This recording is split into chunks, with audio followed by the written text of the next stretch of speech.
Quando Fred Ward Neil Thompson nasceu, os seus pais eram pobres demais para sustentá-lo, então o abandonaram em um orfanato. Mas ele logo foi adotado por uma nova família, a Parrish, um casal com uma filha de 9 anos. O pai trabalhava como açougueiro e a pequena Sarah também ganhava uma quantia como costureira. A mãe, porém, era viciada em pílulas e álcool. E sofria surtos de raiva e chegava a ameaçar os seus parentes com uma faca. Ao chegar à família, o pequeno se tornou um novo alvo de sua raiva. Ela batia nele toda vez que derramava algo no chão ou acordava tarde. Cada vez que chorava, ela levantava a voz e seu pai, com medo da sua esposa, não fez nada para defendê-lo. Como isso não bastasse, ele logo teve que ajudar os negócios da família. Imediatamente percebeu que a carne crua era desagradável para ele. O cheiro do sangue, vísceras. Ele não conseguia suportar. Mas toda vez que ele escapava da carnificina, a sua mãe batia nele e o repreendia por sua fraqueza. A única que veio confortá-lo foi a sua meia-irmã Sarah. Ela se importava tanto com ele e ela era tão bonita e inteligente que Fred começou a sentir algo a mais. Ele se apaixonou por ela, embora nunca ousasse confessar. Já por outro lado, a sua mãe começou a se ausentar de casa, passando o dia inteiro fora. E quando voltava, se trancava em seu quarto, sussurrando constantemente algo sobre uma dívida e a compensação que precisava ser paga. Mas ela nunca disse nada para sua família. Um dia, Fred chegou em casa e não encontrou ninguém. Ele viu a luz do açougue acesa e foi lá com medo. Ao entrar, ele se assustou ao ver um homem alto com uma máscara, facas nas mãos e um corpo ensanguentado. Ah, você deve ser o filho daquela vagabunda. Vem comigo. Ele o pegou pelo braço e o arrastou até o armazém de carnes, o lugar que ele mais temia. Ele o colocou na frente de uma panela cheia de fumaça, com um líquido vermelho espesso. Se você quiser sair vivo daqui, terá que comer.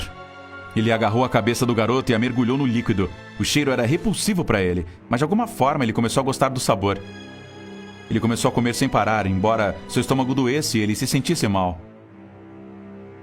De repente, seus dedos e olhos saíram para fora daquela lama vermelha. Uau!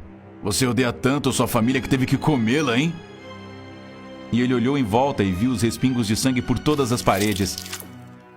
Eles foram mortos ali mesmo. Sua mãe nos devia uma dívida. E ela colocou você em pagamento. Fred começou a gritar, chorar e desabou no chão. O homem o deixou ali, batendo a cabeça na parede, como se quisesse acordar de um pesadelo. Finalmente ele acabou perdendo a consciência, exausto. Ele acordou dias depois em uma clínica. Ninguém explicou nada para ele sobre o que havia acontecido, e aos poucos ele foi esquecendo na memória. Quando ele recuperou, uma nova família chegou para levá-lo embora e lhe dar um novo lar. Os pais formavam um casal carinhoso e amoroso, mas se preocupavam em dar a ele tudo o que ele precisava, principalmente muito carinho. Foi a primeira vez que o Fred finalmente se sentiu aceito. O tempo passou, mas ele nunca mais foi capaz de esquecer aquela sensação de quando comeu carne humana pela primeira vez. A carne de animais não o satisfez e ele começou a cometer pequenos deslizes homicidas em busca de vítimas, quase sempre crianças indefesas. Ele estava com medo de quebrar a confiança de sua nova família, mas a fome dentro dele era mais poderosa do que a sua vontade. Um dia, seu pai voltou para casa e encontrou sua esposa deitada no chão, seus membros comidos, seus órgãos para fora e quase irreconhecível. Ao lado do corpo estava Fred, ajoelhado e suas roupas cobertas de sangue. Ele se levantou e abraçou o pai.